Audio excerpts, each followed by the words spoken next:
Hi, this is Ira Coleman, the founder of Fluent Hustle. We are live on set at Capital One Cafe, Union Station, Lodo, here in Denver. Today we are kicking off our Financial Confidence and Money series. We are joined by Nancy Lambert, Capital One Cafe's local marketing and community engagement lead, and Amy Westbrook, Capital One Cafe's money coach. Our guest today is Kelly Schexnaildre, owner of Merfs Condiments. We can get a round of applause for Merfs Condiments for taking the time to be our guest. Getting the name right.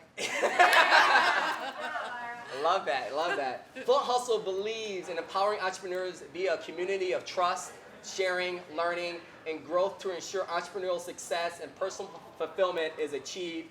And Capital One believes in empowering people to feel confident about the relationship with money by leveraging resources to solve their money problems and help them reach their financial goals. Together, Fluent Hustle and Capital One are focused on helping people develop and important life skills.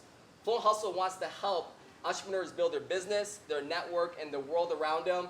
And Capital One Cafe wants to help people take control of their personal finances in order to achieve their goals. Capital One Cafe is a very special place in my heart. I remember coming here about a year or so ago and walking in here not really knowing what this cafe was about and what they really provided to the community, and walking through the doors and getting an opportunity to speak with the ambassadors and them telling me how important it is for them to make a difference in the baking industry. So we brought Nancy on with us, and what I really want to understand, Nancy, from your perspective is, what is Capital One Cafe's purpose and ultimate goal when it comes to being an anchor in the community, especially here in Denver overall? Yep, I'm happy to explain it, and obviously a special place in my heart as well since I work for the brand, but honestly I am not a banker, but I love what this bank is about because it's really reimagining what it looks like in the community. It's created this hub for everyone to come in, no matter if you are a Capital One card holder or not, to have a cup of coffee, enjoy the free Wi-Fi, use our community room if you're a nonprofit or student group, or just hang out.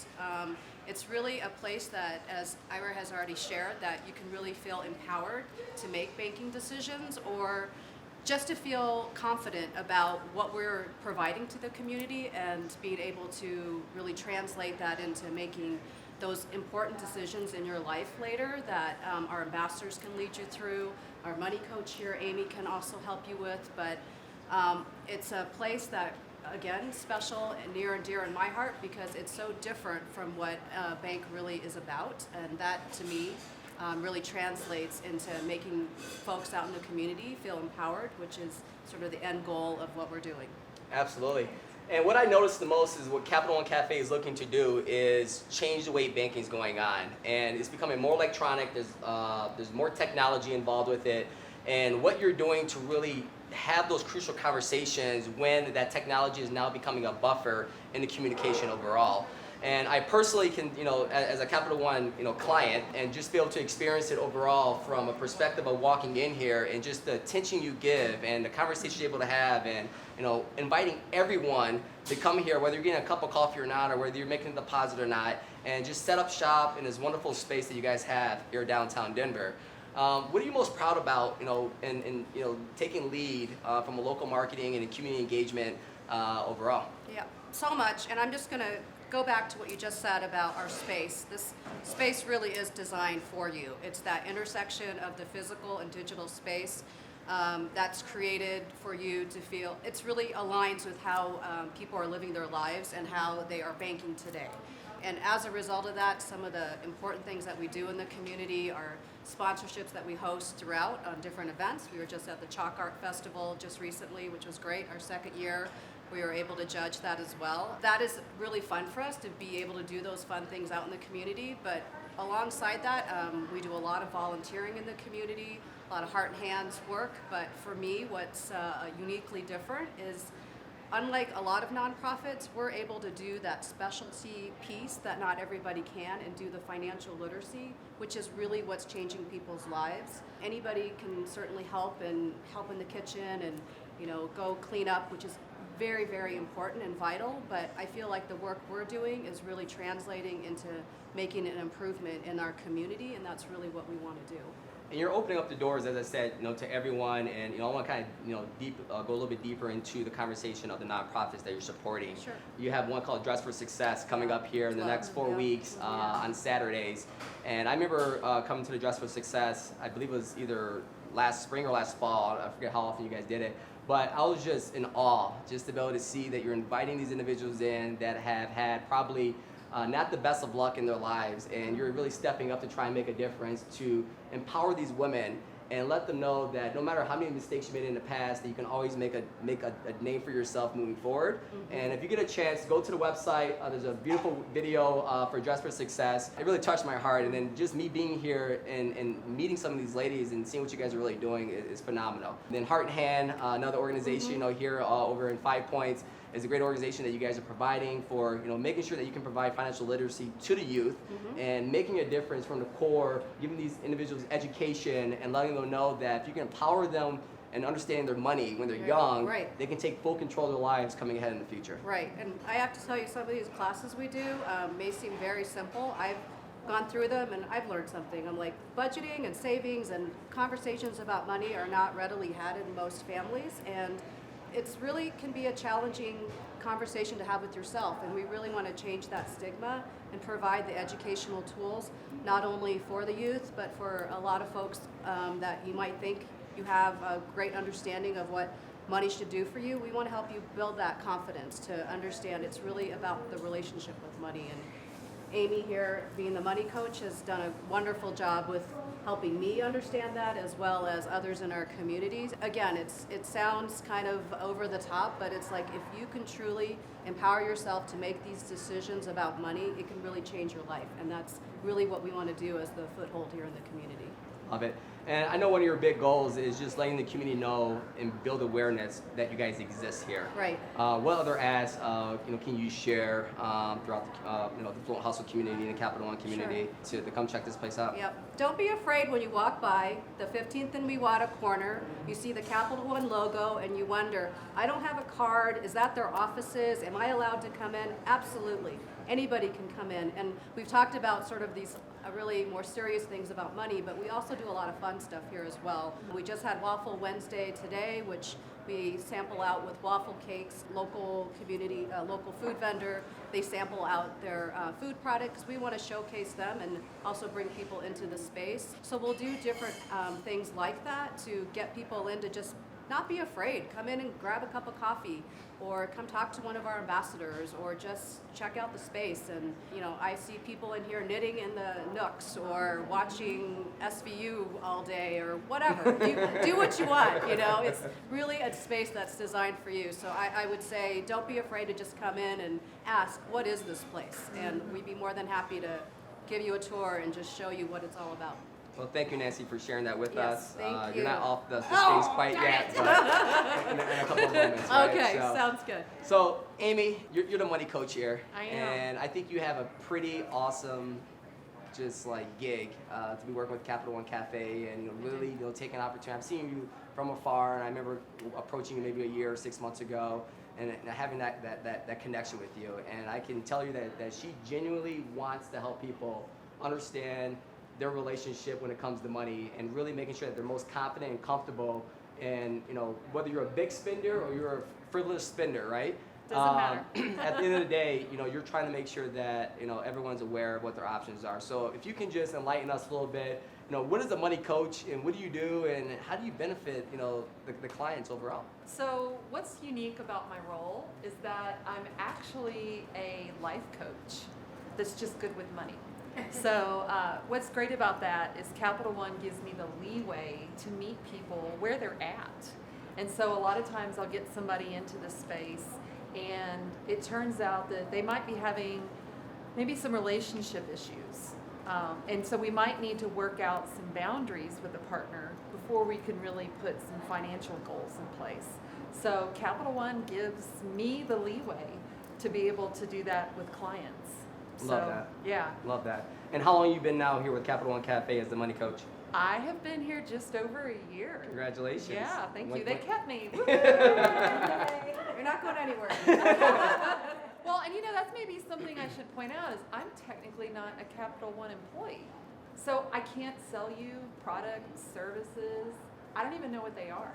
I'm happy to introduce you to somebody that does, but I really am there to be with you in that space and figure out what are your goals around not just money, but what are your goals, but how can we put a value to that, and then what's getting in the way. Because if there's some obstacles, and sometimes the obstacle is maybe you don't have enough money. It's a tangible obstacle, but sometimes it's mental, right? Like you get in your way, especially when it comes to money. And so that's really, I'd say, what we specialize in is removing those obstacles for people and then helping them put that plan in place to, whatever that dream is, let's make it happen.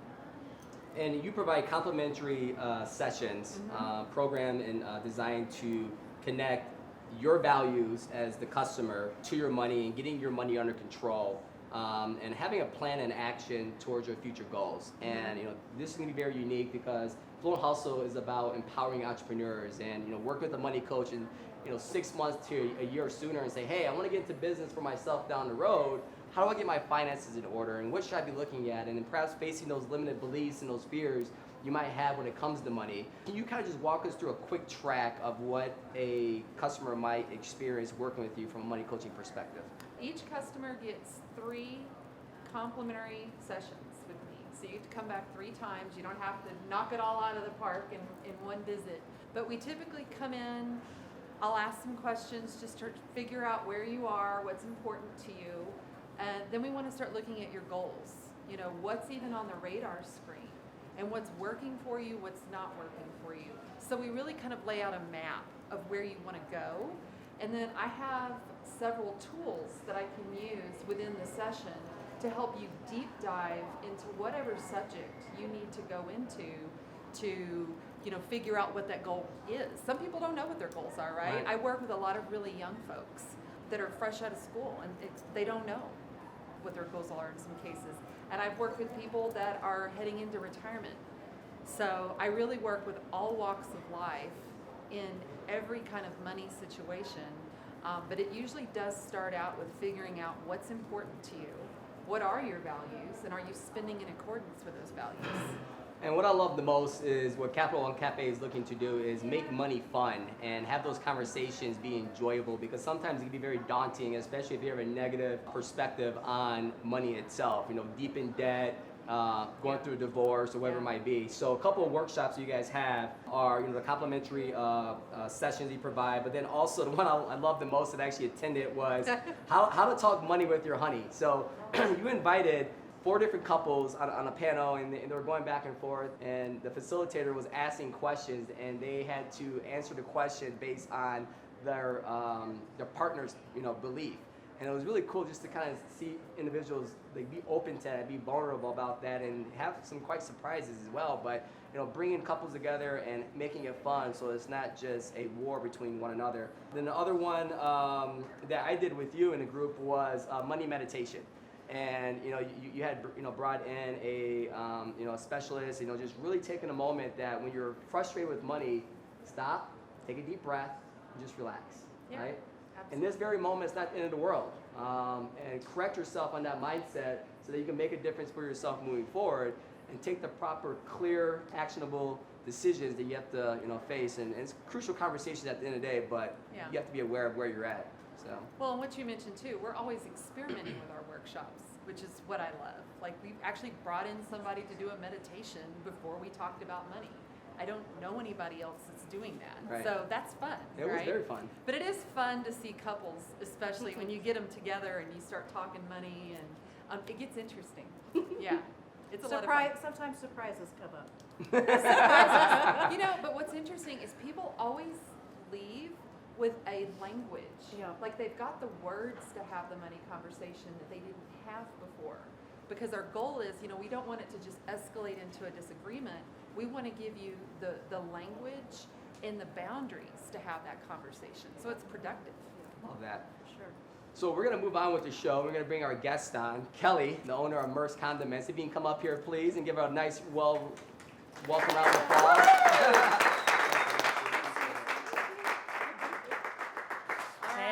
Hey. Good to see you. Hey, good to see you too. So Kelly is kicking off our financial confidence and money series. You and I were trying to connect 2 or 3 months ago. Yep. Going back and forth, and she was traveling, I was traveling, and then this opportunity came, and I was like, I think I know the perfect person to bring on this show. You've been having a lot of fun. I know you and Amy had a great conversation. You and I have spoke probably 3 times in the last week or so, just kind of catching up. And I really don't know much about your story, and this is what I'm most excited about, is to learn who you are as a person, understand, I call it the hustle journey, how you got into business and what really flourished you to make some awesome hot sauces. And if you like condiments like I like condiments, Merfs Condiments is the one that you have to go try out. And I remember my first time moving out here to Colorado about 1.5 years ago. I was at L House over in the Highlands, Yep. and they were sitting there, and I was just like, Merfs Condiments? I'm like, what? And then I'm like, all right, I'm gonna try it. And I was mind blown by like how just the flavor and how great it was overall. So let's kind of talk about your journey, your story, and then we're gonna have Amy kind of step in and tie this financial confidence and money all together based on your experiences. I'm gonna probe some questions as well. Cool. But let's open up the floor to you and just share how you decided to put this bottling hot sauces together. So. Cool. Thanks so much for having me. I mean, it's a real pleasure to be here at the Capital One Café and pleasure to be with Fluent and Hustle. Thanks so much for asking me to do this. I know I was telling my friend Mara before the show that it took you like 2 or 3 months to get in touch with me, and it was just like, it's like, who's this guy Ira that keeps emailing me? I don't even know what he wants, and here we are. So Closing Not a deals. stalker. Good stalker. It's so good. And so, so I'm glad that, we finally got to connect, and it's a real pleasure to be here. Thanks so much. I started Merfs Condiments in January of 2014, and, I was born and raised in Louisiana, and I got a liberal arts degree from the University of Louisiana in Lafayette. And I got a degree in communications. I didn't really know what I wanted to do with that. I had dreams as, a child of getting a PhD, and, like I was telling you on the phone, I didn't really know what I was going to do with the PhD or what I was going to get the PhD in, and did I really want to teach, or did I want to do research, right? Because those are the options. You're either teaching or you're doing research, and And I say you said you're good PhD material too. It's true. Like she's a good student. I did. I'm a very good student. I enjoy school a lot, but I don't know. I moved to Denver in May of 2010, right after college, and I started working in restaurants, and I've done everything in a restaurant. I've waited tables, I've bartended, I've worked in the back of the house as a line cook, I've done prep, I've done expo, and I also started out as a host. Being raised in Louisiana, we've got some of the best food in the country, and we eat a lot of hot sauce, so I've never been a stranger to spicy food. There was like a 2-year period, like ages 9 to 11, where my mom, I guess, was just always reading a book while she was adding the cayenne pepper to the because there was like a 2-year period where we were sweating at the dinner table every night, just like, oh, Mom, this spaghetti is hot, and so, so I love spicy food. I've always loved spicy food, and I moved to Denver, was working in restaurants, and just, had the thought, like, I'm either gonna go back to grad school or I'm going to start my own business because I don't want to wait tables for the rest of my life, and it's a hard job. I couldn't imagine doing it for 50 years, I don't know. I was at the time doing a lot of gardening and hanging out with a lot of people who like to cook, and I was making a lot of relish to start out with. So I have pictures, I think, on my personal Instagram of me making these like huge gallon jars of like different kinds of squash relish and apple relish, using all sorts of stuff from my garden, and it just kind of grew from there. I made relish, and then I was making tomato sauce, and then I was making ketchup, and I was making other sorts of things in that vein. But I got to making hot sauce when a buddy of mine gave me like a half a bushel of peaches. And I'm a terrible baker, and I'm especially a really bad baker up here at altitude where it's more challenging.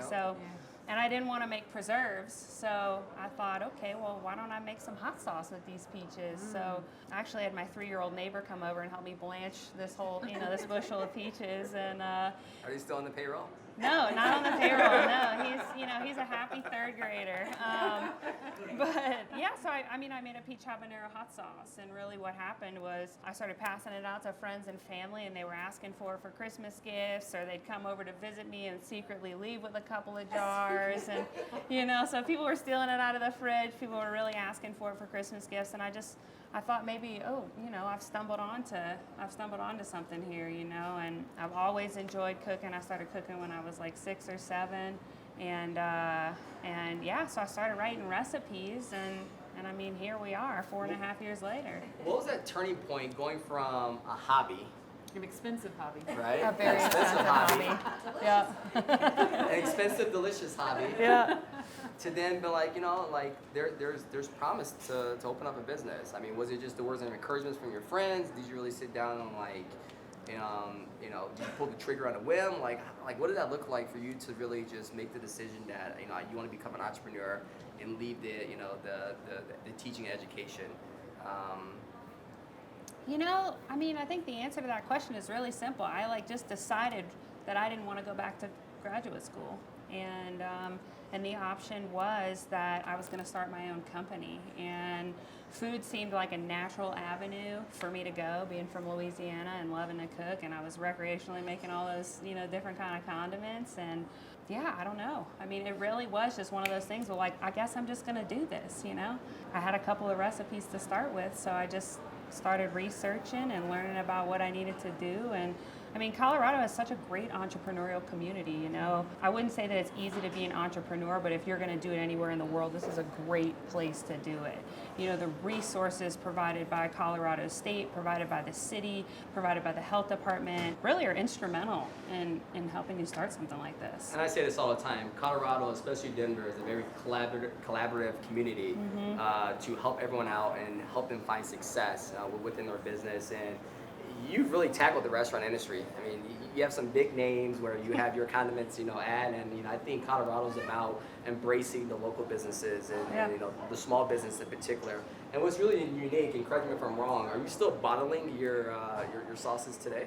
Yeah, I was bottling hot sauce right before I came over here. Business is good. Yeah, keep going. Yeah, for And sure. you were, right? Yeah. See, keeping it humble and doing the small things necessary to find success. And, Yeah. and I love that. And where are you located at? We're over on a facility at 7th and LePan Street, so right off of the Baker neighborhood. Okay. Yeah. Beautiful. What questions might you have, Amy? Well, I was just wondering, I mean, we all say, right, that we want to be an entrepreneur. And you asked, how did you decide to do this? And I understand that a lot of people have fear around this. But in our conversation, what came up is you just decided at some point she just had to jump. She just had to try. Yeah. So maybe you could speak a little bit more to that. Yeah, definitely. I mean, I think that I grew up with some limiting beliefs around being in business, as a woman. I think that there was a lot of, in Southern culture, women are to be seen and not heard, and women don't make the money, and you need a man for everything that you got. And I hated that. I wanted to break out of that mold. I wanted to be something different than the generations of women that I had grown up with, And I think for me, kind of making some space for myself in business was the way to do it. So how did I jump off the cliff? I don't know. It was 1,000 tiny steps, like you said before the show. It was, okay, I discovered that I had the peach habanero hot sauce. I have this great recipe, Okay, well, let me read up on how to commercially make hot sauce, right? And so the FDA gives you an entire list of the regulations you have to follow in order to make a shelf-stable product, right? Okay, so then it's like, all right, do I think I could reasonably do that? Okay, well, where am I going to do that? Okay, well, what bottles am I going to use? If I have a company, what do I want to do with a logo and a name? And yeah, so it was 1,000 tiny steps that got me to kind of January 1 of 2014, where I logged on to the Secretary of State website and registered Merfs Condiments name. You know what I mean? That was the first step. You pay $50 and the Secretary of State says, okay, well, here you go. Here's your name, You're legit. You're legit. And, and it's been 1,000 tiny steps since then, the saying of, the way you eat an elephant is one bite at a time. Yep. And so I've been eating an elephant one bite at a time. Yeah. With really good condiments. Yeah, pretty much. I'll say too, though, even for, if you're that person and you're on the fence right now and it feels like it's going to be a big jump, talk with that person that maybe is in the industry or something, just somebody to give you some confidence to take that first little step.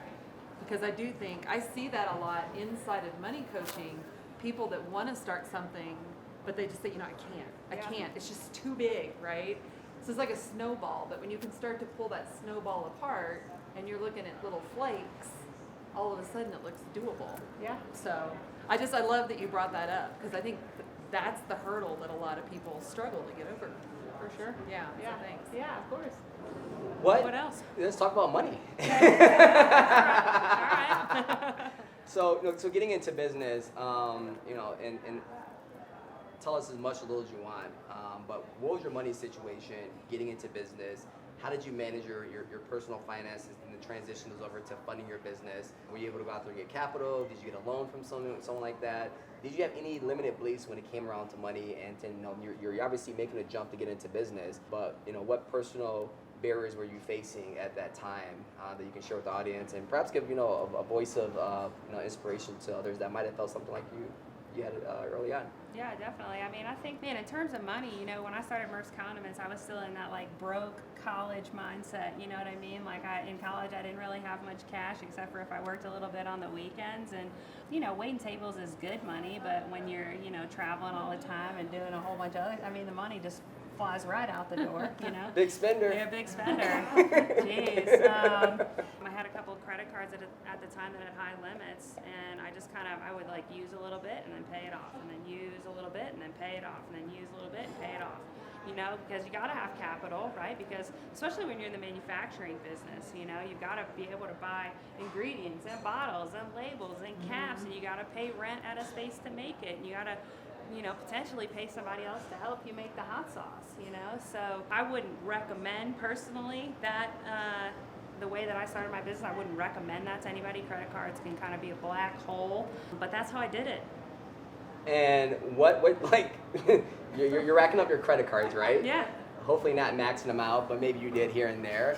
What fear were you facing when you're looking at those credit card bills and your sales aren't coming through and you got to pay your your rent and whatever else it might be? Yeah.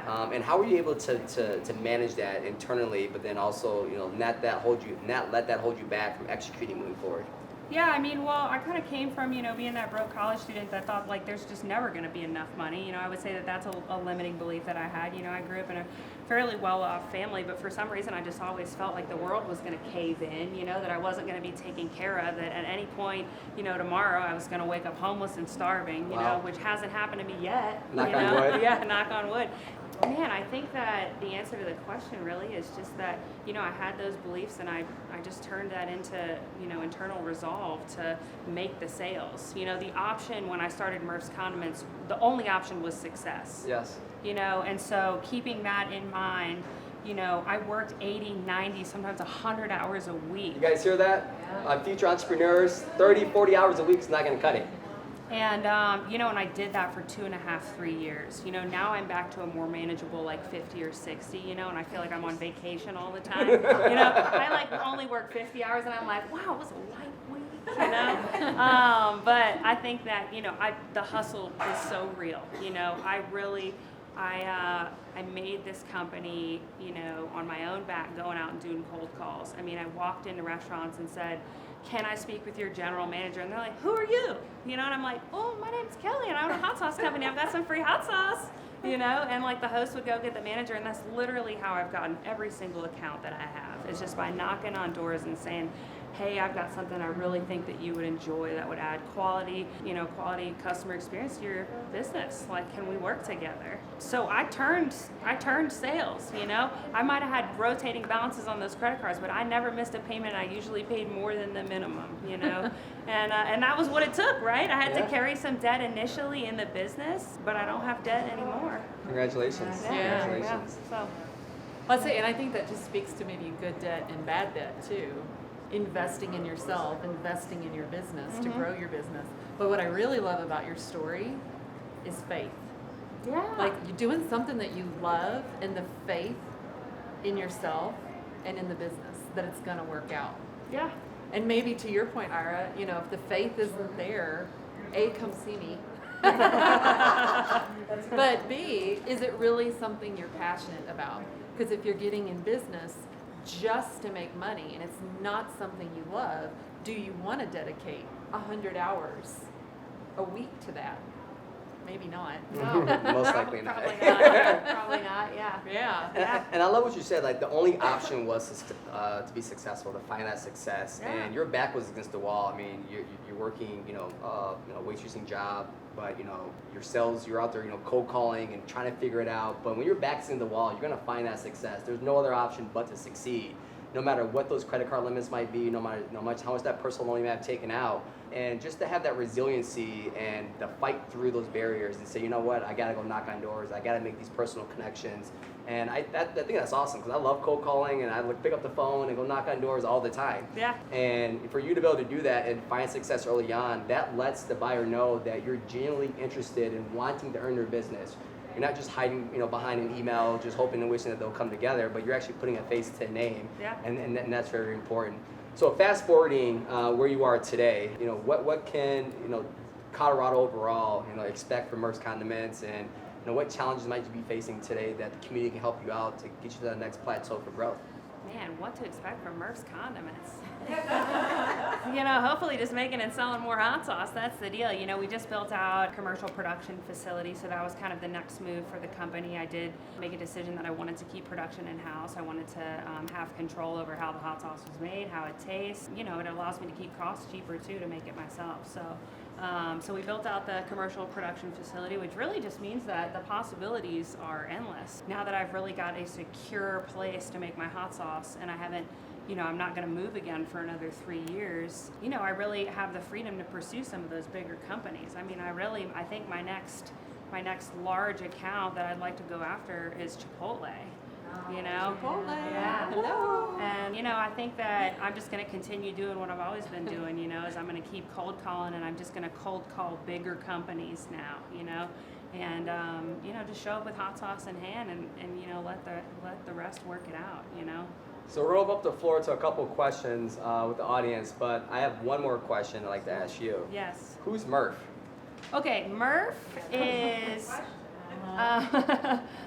Merf is my parents' basset hound. So I grew up with basset hounds. I mean, my parents bought one like a couple months after they got married in May of '85, and I was born in February of '87. And so I've literally had a basset hound since birth. And so I grew up with them. So when I was thinking of what do I want to do with Merfs Condiments, I thought, I'd love to have a logo instead of just a name. People really love pictures. Like if you think of Facebook, you think of the little F, right? And you think of Apple, you think of the apple.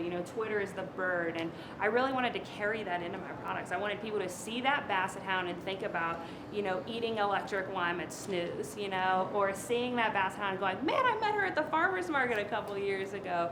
My brother actually came up with the name Merfs, and then I was like, well, it makes sense to do the Basset Hound logo, and so that's how it happened. So visit the website, go to About Us, and scroll down a little bit. You're going to see Merf himself, Yep. the Basset Hound, Yep. in photo, and it's the most adorable picture you'll see. So, Amy, just want to go ahead and any takeaways from Kelly's story that you want to bring to the attention with us? Well, I mean, just definitely. I think I love your story of having faith. And what came out of our phone call was what gave you faith. And I don't know if you remember what your answer was. Oh man, I don't know. So she said, I know me. I know myself. Yeah. And I know what I'm capable of. And that is what gave you the confidence. Yeah. So let me ask you this. What Okay. are you doing for your personal development? I mean, Personal you want to development. grow your company, and you're growing. How are you growing you to keep up with the growth of your company? Man, that's a great question. I have a daily meditation practice that I really try not to miss. I mean, I think that the most important, I can't be a good leader for Merfs Condiments if I'm, crazy and emotional and all over the place and I'm not collected. And I mean, look, I have my days, I was crying this morning over something that happened at the new warehouse, but I think just really kind of always coming back to center. I meditated before I got here because I wanted to have a clear head and a fresh heart, that I could offer you guys. And so, yeah, I think that foundation in meditation is how I'm growing myself the most. That's cool. Yeah. Yeah, having a ritual. Yeah. So you had a curveball this morning, like just this morning, and meditation helps.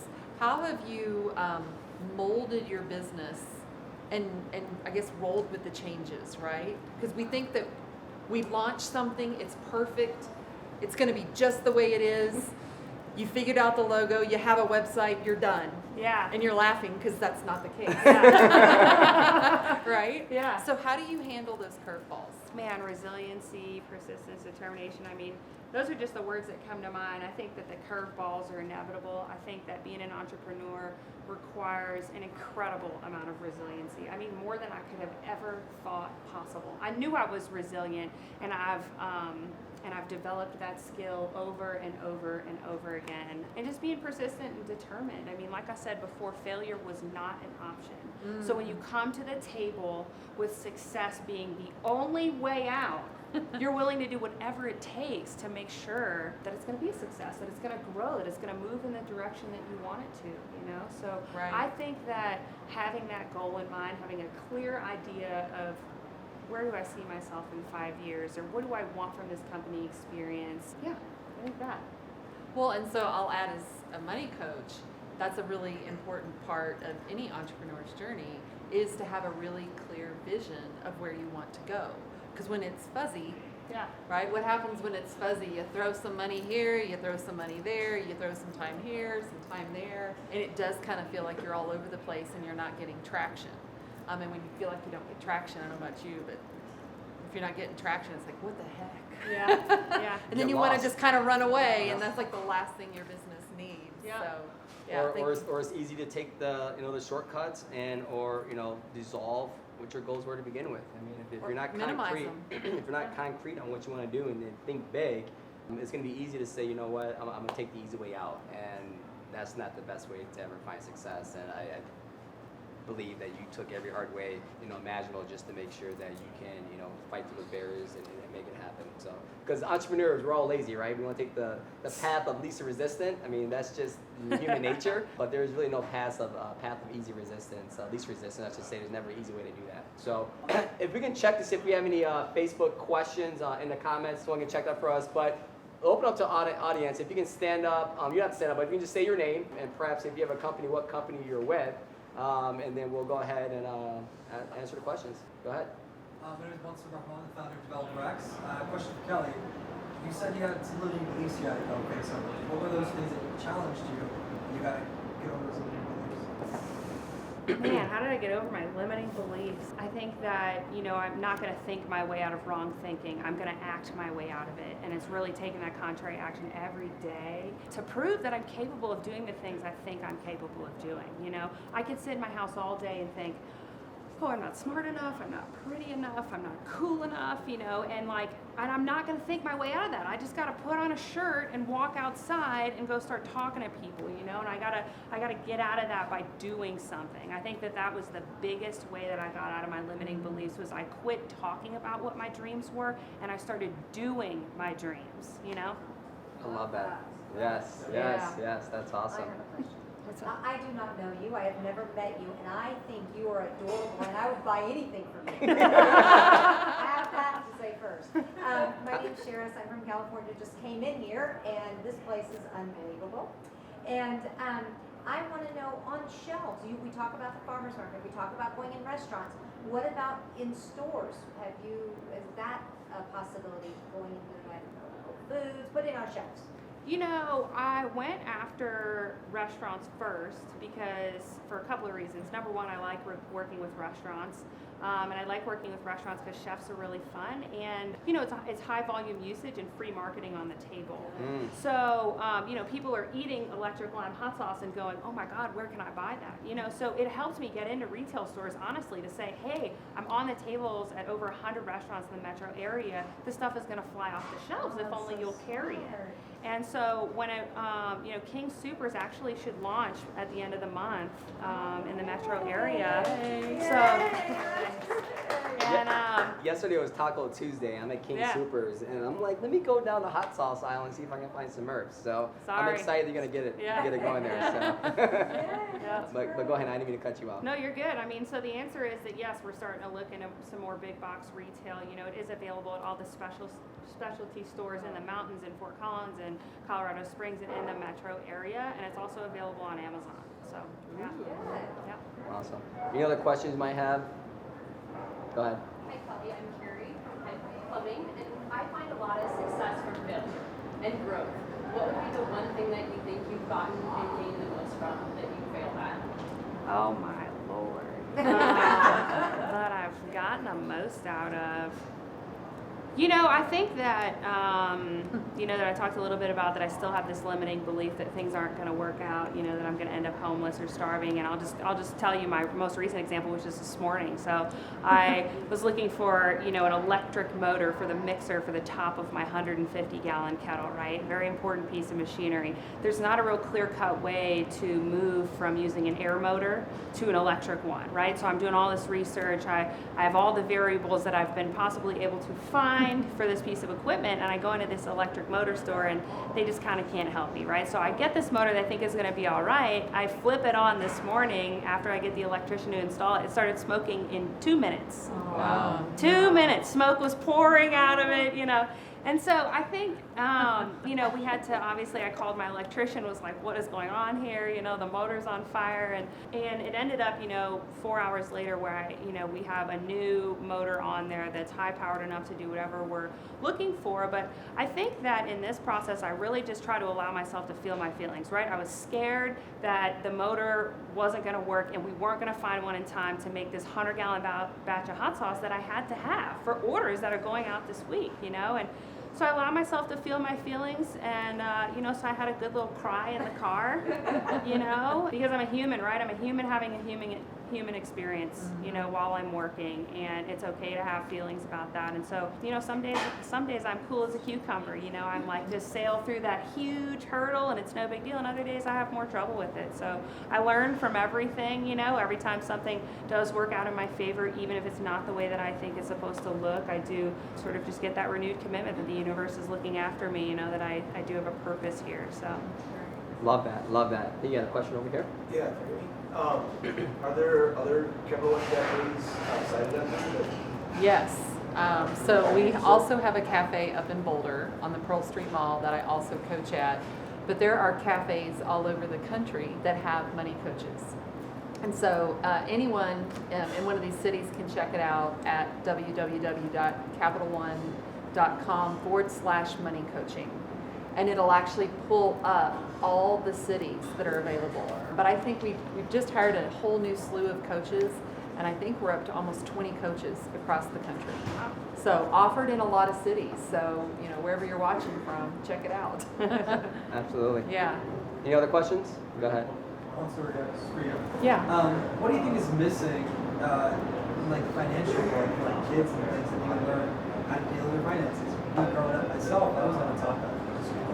Right. What do you think is one way we can attack that market and bring education to that? Yeah, I feel like it's a self-fulfilling prophecy, right? Like if your parents didn't know, then they're not going to teach you.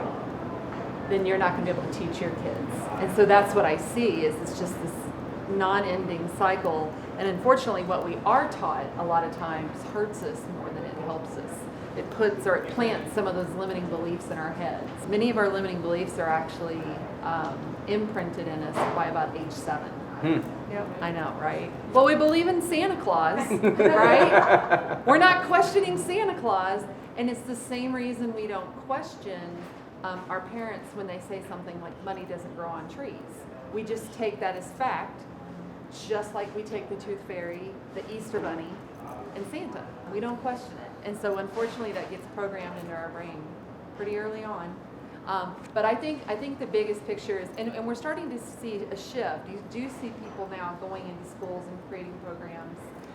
And we're definitely trying to do that inside of our space. Dress for Success is a great example of women that we've worked with to teach them how to handle money, how to think about money, which is huge. And I've had some of these women come in for personal money coaching sessions, and I've had some of their kids, when I say kids, 18 and older, but had some of their kids come in for money coaching. Like, yeah, my mom said, I needed to come in and talk with you because, thinking about like maybe I should go to school. And so it's a conversation that we're starting to have. Money's not as taboo as it was once before. And I mean, we're sitting up here having this conversation. I don't know that this would have happened 15 years ago. Right? Great question. All right, let's go. What do you got? I have a quick question for you about how your network helped you grow your business and connect you with maybe restaurants or projects that we hate, and how that kind of came about. Oh, Was it man. all you hustling? Well, it wasn't all me hustling. You're right. I mean, I think that for at the beginning, that was a large part of it. You know, I mean, I worked in restaurants in Denver up until, what year is it? September? It's 2018, so September 2016. So I've been almost fully self-employed for 2 years. I don't know, you just meet a ton of people when you work in the restaurant industry, right? You know, like I worked at Tag Burger Bar over on 12th and Madison for 3 years, and tons of industry people come to eat there. I worked at a couple of spots downtown, and you really just meet people by virtue of being in the business, right? Because you all go to the same parties, you hang out at the same bars, you're doing the same thing, everybody's going to industry night. So really, I mean, that, you know, just being... So would you just be like, and here's my hot sauce? Which honestly, I wish you would do while we're here today, but I'll just, you know, I'll let it go. She likes to eat. I carry hot sauce like Beyonce, so. I love that. The answer is yeah, is like, you know, hey, I also happen to own a hot sauce company now, in case you didn't know. Here's a free sample. I mean, I keep hot sauce in the car most of the time, unless when it's too hot outside and the hot sauce will spoil. But yeah, I ride around with hot sauce on the regular and hand out free samples and business cards and stickers and the whole deal, you know. So you can do a lot with a handshake and a bottle of hot sauce, you know what I mean? That would be a great logo. All right, I think we have a couple questions from online. The first one is from Ben Carey. He said, what was your first sizable deal that stood out? My first sizable deal that stood out, you know, I'll never forget the day that I got the ale house where you actually had your first experience. You know, the ale house is, if you've ever been in there, is this really big restaurant. I mean, it's got like 300 seats, a huge rooftop patio, and I just thought, oh my gosh, you know, if we get this, I don't even know how I'm going to fill this order if we get it, you know. And the chef just really likes me. His name's Robert Moser. He's the executive chef of the whole Winku group now, and I mean, it was I just walked in and said, hey, I want to speak to this chef. I got some hot sauce, and he tried it, and he loved it. And that was literally how I got my first really big account, you know. And I mean, man, I still work with them to this day, and I mean, it's been probably 4 years now. So they were one of my very first larger restaurants, and now I work with the entire Winku group. So I'd say that was definitely my most memorable starting point. And I'm glad I ate there and had it. Yeah. Got a couple more? Jack Willis said, have you ever thought about going on Shark Tank? The answer to that question is no. And the reason is because I am very interested in managing my cash flow in a way that will allow me to retain 100% ownership of my company. I'm not working this hard to give somebody else 20% so they can come in and tell me what to do. That's working for somebody else, and I don't want to do that. You know what I mean? $250,000, I'll get there. If I need it, it will fall from the sky, you know? But, I mean, I'm interested in growing at a rate that I can keep up with. You know what I mean? And if that means slow growth, great. I'm 31. We've got time. You know? So. And I think it's on your website too, that you know you're looking to be stable in your growth. Yeah. And I commend you for that, because everyone wants that like major like breakthrough successful moment, which can actually bury them and put them out of business quickly if they can't manage right. But you're talking about maintaining control of your own business, your own destiny, and then also managing your finances properly to get to that point. And slow and steady, wins the race. It really does. I mean, the biggest thing for managing cash flow is that just a quick plug is those monthly financial statements that paint the clear picture of what your business is doing in numbers are crucial. I would not be sitting here today if I didn't have the complete financial picture of my business. I would be unable to set goals. I would have no idea how to structure my costs in order to set pricing correctly. I would have no idea what my target gross profit would be. Just those sorts of things are really important. In order to have that information, you have to have those monthly financial statements that tell that picture. And you have to have the confidence to look at those monthly financial statements. And it's so funny is like I've worked with people that are like afraid to look at it, and when they finally look at it, it actually wasn't that bad. They're like, oh. Mm-hmm. And they missed a lot of opportunities just out of fear and not wanting to look at those statements. Yeah. Crazy, right? Yeah. We have one more, Aaron. All right, what do we got?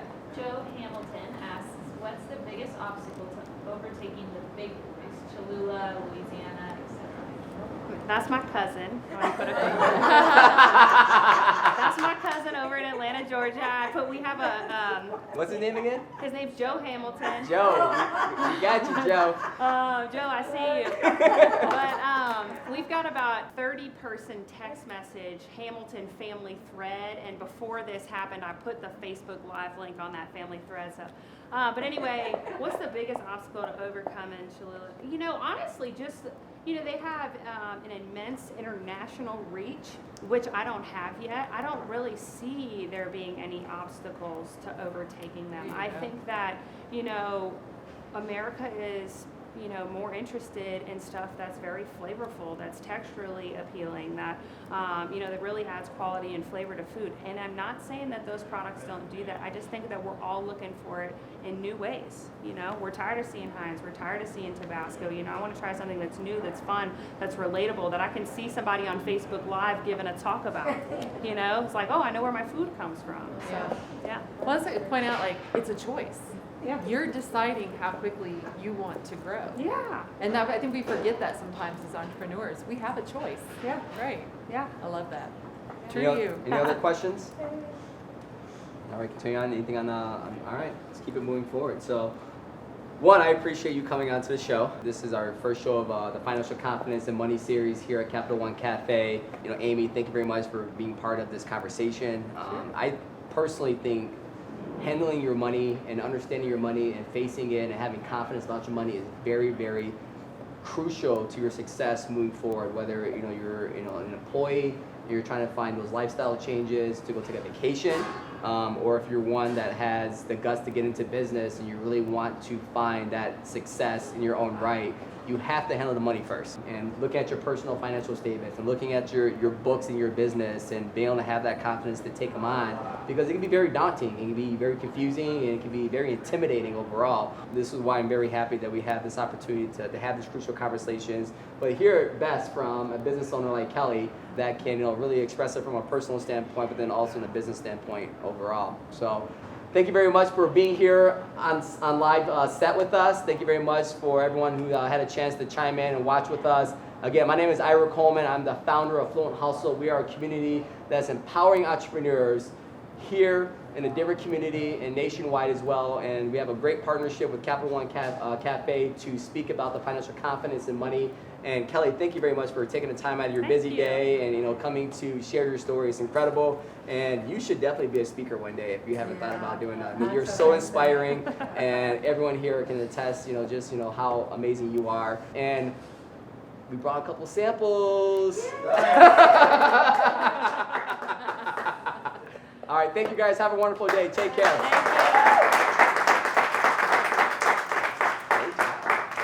Thank you.